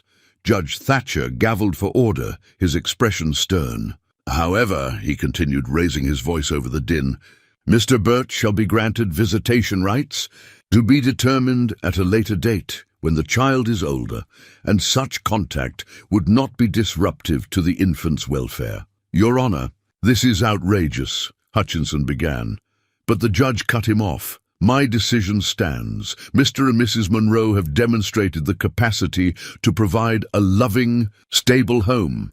Mr. Birch has demonstrated only a belated and self-serving interest in paternity. The child's welfare is paramount, and I believe it is best served by remaining with the Monroes. This court is adjourned. Jacob turned to Emma and found her sobbing, but these were tears of joy and relief. He pulled her into his arms, holding her as carefully as he would hold something infinitely precious. It's over, he whispered. She's ours. The baby is ours. Around them, friends and supporters pressed close, offering congratulations. Clara Brennan was crying openly. Tom clapped Jacob on the shoulder so hard it nearly knocked him over. Mrs. Green simply nodded, satisfied, as if she had known all along how it would turn out.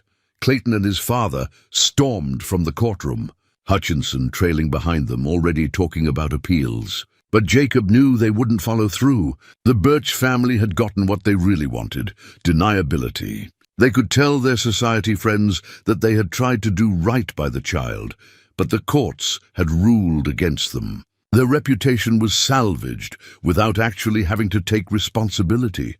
That evening, back at the ranch, Jacob and Emma sat together in the nursery. The cradle Jacob had built gleamed in the lamplight, waiting. I can't believe it's really over, Emma said softly. It's over. You're safe. The baby is safe. Emma took his hand and placed it on her belly. Feel that? She's celebrating too. I've been thinking it's a girl. Call it mother's intuition.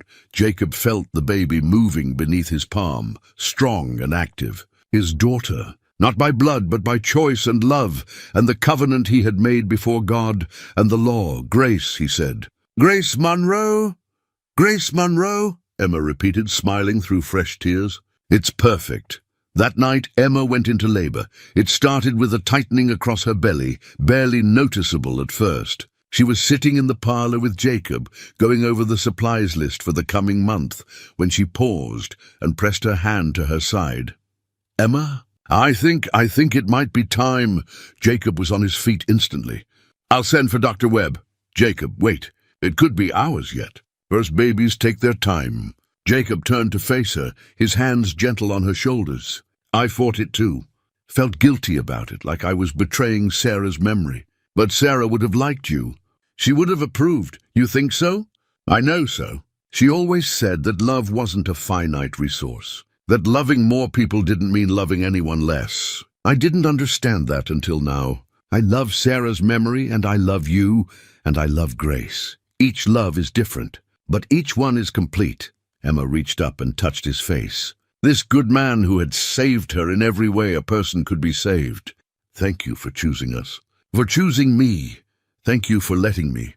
He leaned down and kissed her, gentle and sweet. A kiss full of promise and commitment and the deep contentment of knowing you're exactly where you're supposed to be. When they finally went to bed, in the same room now, the boundaries they had maintained dissolved in the face of genuine love. They lay talking quietly in the dark. What do you think Grace will be like when she grows up?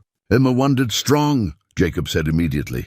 Brave, kind, all the things her mother is. Steady, honorable, protective, all the things her father is. Our daughter is going to change the world, Jacob said with conviction. I can feel it. Emma smiled in the darkness, her hand finding his. Our daughter is going to be loved. That's the most important thing. She'll grow up knowing she was wanted, chosen, fought for. That will give her a foundation nothing can shake. And in the nursery, Grace slept peacefully in her father's handmade cradle, dreaming whatever dreams newborns dream. Surrounded by love that transcended biology and convention and all the narrow rules the world tried to impose. She was Grace Monroe, daughter of Jacob and Emma, born of one man's abandonment but raised in another man's devotion. And that would make all the difference. 6 months had passed since Grace's birth, and spring was returning to the valley with a gentleness that felt like benediction. The snow had melted from all but the highest peaks, and wildflowers were beginning to dot the meadows with color. Jacob stood on the porch of his ranch house, watching Emma in the yard with Grace. Their daughter was sitting up now. Reaching for the dandelions Emma held out to her, squealing with delight when the wind caught the seeds and sent them dancing through the air. Emma's laughter joined Grace's, clear and joyful, and the sound of it made Jacob's heart feel full to bursting. The ranch had recovered from the difficult year. With the foreclosure lifted and his reputation largely restored, Jacob had secured new contracts and rebuilt old business relationships. The cattle were thriving, and he had plans to expand the herd next year. More than that, the house felt truly alive now, not just occupied, but filled with the sounds and chaos and love of a real family. A buggy came up the drive, and Jacob recognized Tom and Clara Brennan. They visited often now, and their children adored Grace, fighting over who got to hold her or make her laugh. "Jacob," Tom called out as he helped Clara down. "We brought news." They settled on the porch while Emma brought Grace over. The baby immediately reached for Clara, who scooped her up with practiced ease. "What news?" Jacob asked. "The Ashfords are leaving Salvation Creek, selling the bank and moving back east. Apparently, Mrs. Ashford's sister has taken ill, and they're going to care for her." Tom's expression suggested there was more to the story. "Though I suspect they're also ready for a fresh start, away from the reminder of their mistakes." "That's probably for the best," Emma said charitably. "Before they left, Mr. Ashford came to see me," Tom continued. "He wanted to make sure Jacob knew that the bank's new owners have been instructed to give the Monroe Ranch preferential terms. His way of making amends, I suppose." Jacob nodded slowly. He bore the Ashfords no real ill will anymore. They had been small-minded and cruel, but they had also learned from their mistakes. That counted for something. "There's more," Clara said, bouncing Grace on her knee. "Reverend Hartley is getting married. To Martha Green's granddaughter, of all people. Apparently, she's been corresponding with him about theological matters, and one thing led to another." Emma smiled. "I'm happy for him. He's found his courage this year." After the Brennans left, Jacob and Emma took Grace for a walk around the property. She rode on Jacob's shoulders, her tiny hands tangled in his hair, babbling in the nonsense language of infants. They walked to the hill where Sarah and the baby were buried. something Jacob did less often now, but still regularly. "I want Grace to know about them," he told Emma. "Sarah and the son I lost. They're part of our family story, too. We'll tell her when she's old enough to understand. We'll tell her that love is big enough to hold all the people who have mattered to us." Past and present, they stood there for a moment, the three of them, while the wind whispered through the grass and the sun warmed their faces. Then Grace started fussing, and they headed back toward the house. That evening, after Grace was asleep, Jacob and Emma sat at the kitchen table, going over the ledgers as they often did. Emma was pregnant again, just beginning to show, and Jacob found himself watching her with the same protective tenderness he had felt the first time. "What are you thinking?" she asked, catching him staring. "That I'm the luckiest man alive, even after everything we went through?" "Especially after everything we went through. The hard times showed me what really matters. They showed me what love looks like when it's tested." Emma reached across the table and took his hand. "I used to think love was supposed to be easy, that if it was real, it wouldn't require sacrifice or struggle. But I was wrong. Real love is choosing someone every day, even when it's hard, especially when it's hard." "We've done that," Jacob said. "We've chosen each other over and over, through scandal and judgment and legal battles and fear. We kept choosing each other, and we'll keep choosing each other," Emma promised. "Every day for the rest of our lives." A week later, a traveling photographer came through Salvation Creek, offering to take family portraits. Jacob, who had never been one for such things, surprised Emma by arranging for a sitting. They dressed in their Sunday best. Emma in a new dress that accommodated her pregnancy, Grace in a white gown that Clara had made for her. Jacob wore his suit and the pocket watch that had belonged to his father, the watch that had ticked through every important moment of his life. The photographer positioned them in front of the house, Jacob standing tall, one hand on Emma's shoulder, the other resting protectively on the back of the chair where Emma sat holding Grace. The baby, miraculously, stayed still and even seemed to smile at the camera. When the photograph arrived 2 weeks later, Jacob had it framed and hung it in the parlor. Looking at it, you would see a family. Not the story of how they came together, not the scandal or the struggle or the judgment they had faced. Just a man, a woman, and a child, bound together by love and choice, and the courage to stand against a world that said they shouldn't exist. Years later, when Grace was old enough to ask questions, they would tell her the whole story. They would tell her about Clayton, the man whose blood she carried, but who had chosen not to be her father. They would tell her about the town that had judged them and then learned better. They would tell her about courage and sacrifice, and how sometimes love means standing alone against everyone else. But most of all, they would tell her that she was wanted, that she was chosen. That from the moment Jacob first felt her kick in Emma's womb, he had loved her completely. That she had been worth every sacrifice, every struggle, every moment of doubt and fear. And Grace would grow up knowing what it meant to be truly loved, not because of biology or obligation, but because two people had looked at each other and at her and decided that together they were family. That knowledge would shape her into someone who understood that families are built, not just born. That love is active, not passive. That courage sometimes looks like a giant of a man standing beside a woman the world had cast aside, saying simply, "She's mine to protect." As summer settled over the valley and the ranch continued its quiet rhythms, Jacob Monroe often found himself standing on his porch in the evening, watching the sun set over the mountains while Emma rocked Grace to sleep inside. He would think about the journey that had brought them here, about all the moments when he could have chosen differently and how radically that would have changed everything. He thought about the morning he had found Emma sick in the kitchen, the moment of realization when he understood she was pregnant. He could have turned her out then. Most men would have. Society certainly expected it. But something in him, some inheritance from his father, some lesson learned from his own losses, had whispered that there was a better way. The pocket watch in his vest ticked steadily, marking the passage of time the way it always had. His father had given it to him with those words about character being measured by who you protect. Jacob finally understood what his father had meant. Real strength wasn't about physical power or financial success or social standing. Real strength was about using whatever power you had to shield those who couldn't shield themselves. Inside the house, he could hear Emma singing softly to Grace, an old lullaby her own mother had sung to her. The sound drifted out through the open window, mixing with the evening songs of crickets and the distant call of an owl. This was home, Jacob thought. Not just the building or the land, but these sounds, these people, this love. A rider appeared on the horizon, and as he drew closer, Jacob recognized Samuel Hutchins, the old rancher who had spoken to him before the custody hearing. Samuel dismounted and accepted Jacob's offer of coffee, and they sat together on the porch as the last light faded from the sky. "Wanted to tell you something," Samuel said after a while. "My grandson, the one who got that girl in trouble over in Bozeman. You remember me mentioning him?" Jacob nodded. "Well, your story got him thinking.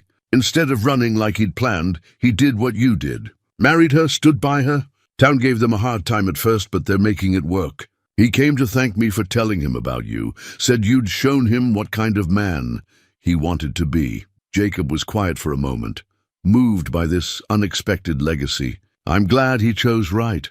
You started something, Jacob. Folks around here are talking different now about situations like yours, about what really matters when it comes to family and duty. You changed minds. That's no small thing." After Samuel left, Jacob went inside to find Emma had put Grace down and was waiting for him. She smiled when she saw him, that smile that still made his heart skip, even after all these months of marriage. "Grace went down easy tonight," she said. "I think all that sunshine wore her out." Jacob pulled Emma into his arms, careful of her growing belly where their second child was developing. "I love you," he said simply. "I don't say it enough, but I do. More every day. I know you do. You show me in 100 ways." She looked up at him, her grey eyes soft in the lamplight. "You know what tomorrow is? Thursday? It's 1 year since you found out about the baby. 1 year since you made the choice that changed all our lives." Jacob thought back to that morning, to Emma's tears and his own fear and the moment of decision that had seemed both impossible and inevitable. "Best choice I ever made. Even with everything it cost you, it didn't cost me anything that mattered. It gave me everything that did." He placed his hand on her belly, feeling the flutter of movement there. "2 children, a wife I love beyond measure, and a life that means something. I'd say I got the better end of that bargain." They stood together in the quiet house, holding each other as they had learned to do through all the trials they had faced. Outside, the stars were coming out one by one, ancient lights marking the passage of time and bearing witness to the small human dramas playing out beneath them. In the nursery, Grace slept peacefully in the cradle her father had built with his own hands, each carved detail a testament to love made tangible. On the wall hung the family photograph, proof that they existed, that they had fought for the right to be called family and won, and in the years to come, when other families in Salvation Creek faced similar trials, they would remember the Monroes. They would remember that a giant of a man had once chosen courage over convenience, love over reputation, and had shown them all what true strength looked like. They would remember that Emma Monroe had faced down scandal with quiet dignity and emerged stronger. They would remember Grace, the child who had been chosen, and how that choice had changed everything.